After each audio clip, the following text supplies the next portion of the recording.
देखिए पहला क्वेश्चन क्या कह रहा है, prove that the diagonals of A trapezium divide each other proportionally, कि एक ट्रेपीजियम बनाइए और प्रूव करके दिखाइए कि उसके डायगोनल्स अपने आप को प्रोपोर्शनली डिवाइड करते हैं। देखिए क्या, एक ट्रेपीजियम बनाते हैं, ये देखिए मैंने एक ट्रेपीजियम बनाया, नाम दे देते हैं इसको ए बी सी डी, और कह रहा है इस ट्रेपीजियम के डायगोनल्स, चलिए डायगोनल बनाइए, AC और BD जो इंटरसेक्ट कर रहे हैं O पर।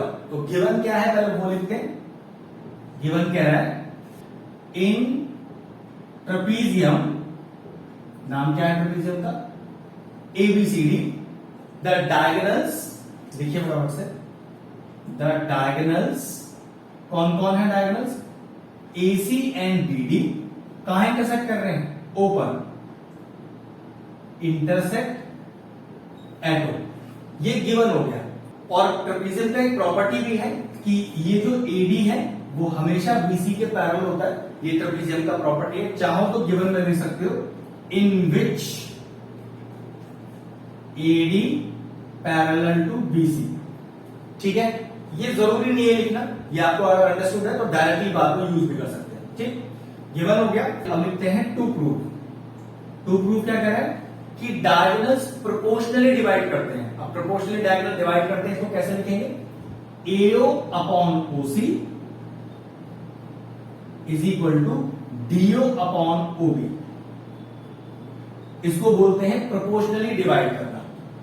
कुछ कंस्ट्रक्शन भी है, बिल्कुल है, देखिए क्या कंस्ट्रक्शन है, एक लाइन ड्रॉ करिए, नाम डाल देते हैं मान लीजिए इसका MO, ड्रॉ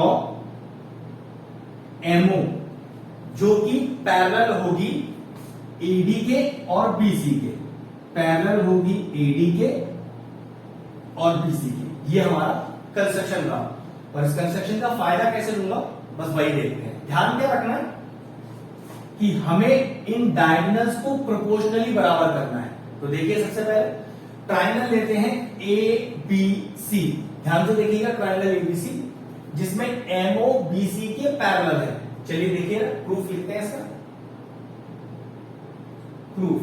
तो सबसे पहले नाम लिखिए ट्रायंगल का, इन ट्रायंगल ABC जिसमें MO is parallel to BC, MO is parallel to BC, और रीजन क्या है MO पैरेलल BC का, बाय कंस्ट्रक्शन, हमने कंस्ट्रक्शन के थ्रू आपको पैरेलल बताया हुआ है।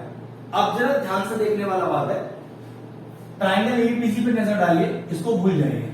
ABC ट्रायंगल में MOBC के पैरेलल है, मतलब किसी एक ट्रायंगल में एक साइड आपस में एक दूसरे के पैरेलल है, तो BPT क्या कहता है, AM upon MB is equal to AO upon OC, AM upon MB is equal to AO upon OC। और रीजन क्या डालेंगे, ध्यान रखिएगा, बोर्ड एग्जाम में ये B, P और T ये नहीं लिखना है, आपको BPT का पूरा स्टेटमेंट लिखना है। और वो स्टेटमेंट क्या होता है, if a line is drawn parallel to one side of a triangle intersecting the other two side, then divide this side in the same ratio, कि अगर किसी ट्रायंगल में एक लाइन दूसरी लाइन के पैरेलल डाली जाए तो वो पैरेलल लाइन इन बची हुई साइड्स को बिल्कुल प्रोपोर्शनली डिवाइड करती है। याद रखिएगा, ये BPT लिखना या थेल्स लिखना कोई मतलब नहीं करता है। अगर आपको ये क्यों आया इसका रीजन लिखना है तो पूरा BPT का स्टेटमेंट लिखना पड़ेगा बोर्ड एग्जाम में, ठीक है। और इसको क्वेश्चन क्या मान लेता हूं 1। अब दूसरा ट्रायंगल देखिए, दूसरा ट्रायंगल लेता हूं मैं BAD, ठीक है, नाम का कोई दिक्कत नहीं है, ABD भी बोल सकते हैं, ट्रायंगल के नाम की कोई प्रॉब्लम नहीं है। तो चलिए इन ट्रायंगल ABD बोल रहा हूं, A B और D, जरा ध्यान से देखिएगा, ABD में MO पैरेलल AD, देखो MO parallel AD, MO parallel AD, और इसके लिए रीजन क्या लिखेंगे, बाय कंस्ट्रक्शन, ठीक है। क्या पता चला, फिर देखो ट्रायंगल ABD में अगर MO पैरेलल है AD के तो आप कह सकते हो AM by MB is equal to DO by OB, ठीक है, यही था BPT। तो आपने फिर लिखा AM by MB is equal to DO by OB, DO by OB. और रीजन फिर वही बीपीटी का पूरा स्टेटमेंट। ध्यान रखिएगा बीपीटी नहीं लिखना है, पहले बताया था। अब इक्वेशन वन और इक्वेशन टू को ध्यान से देखें तो ये M by M B match हो रहा है। तो अगर दो इक्वेशंस में एक साइड पूरी पूरी मैच कर जाए तो आप लिखोगे कंपेयरिंग इक्वेशन 1 एंड 2।